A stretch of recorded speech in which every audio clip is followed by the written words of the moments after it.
Hi everyone, I'm Roger Herring, founder of Investors Accounting LLC. I am the Investors Accountant. Normally we would be doing an Ask Roger segment, but today is an information segment. What are we going to be talking about? We're going to talk about the Payroll Protection Program again because our dear folks in DC have changed it yet again. Is this the final form of the Payroll Protection Program? Probably not. We're probably going to have more changes and new interpretations. So we'll keep doing this until we actually have the gospel from those people up in DC. A week and a half ago, the Payroll Protection Flexibility Act was passed by Congress and signed into law by the President. It made significant changes to the Payroll Protection Program. So what we're going to talk about today are those major changes that happened. I will explain them to you. But I would also suggest that you go back and look at my previous videos on payroll protection because there's a lot of information out there. So we're only going to go over what changed. First and foremost, you still have time to apply if you have not applied. You have until June 30th. Now here's the kicker. You have to have had payroll, actual W-2 wages if you are a C Corp or an S Corp in 2019, or you started a new business in 2020.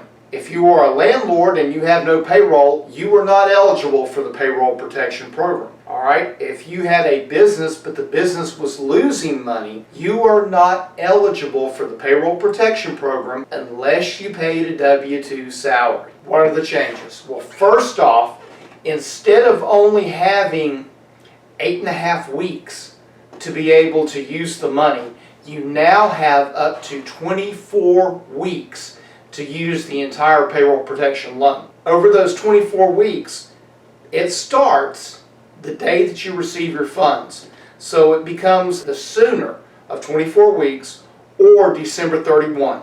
That's your cutoff to request forgiveness.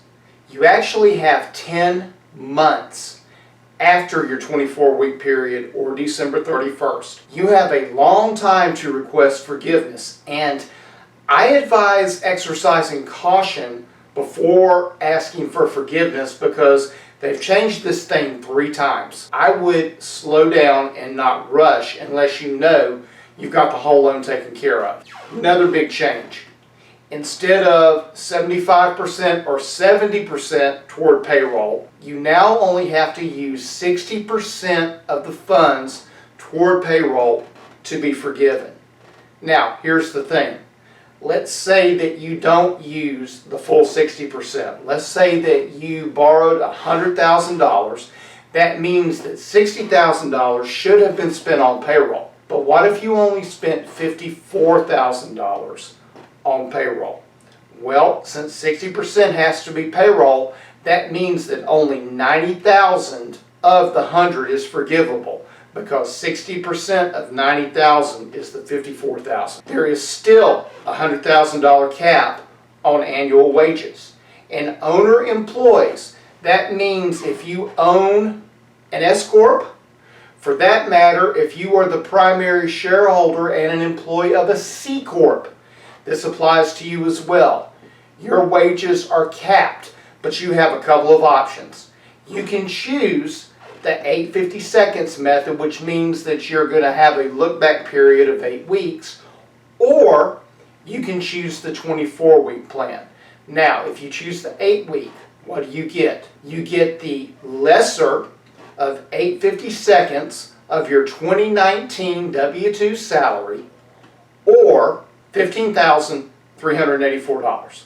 Remember, it's the lesser. If you choose, however, to use the 24-week look-back period, now you can elect to use 2450 seconds of 2019 up to a maximum of $20,833. You can't use health insurance as employment costs, but you can use your owner pay and you can use your retirement contributions.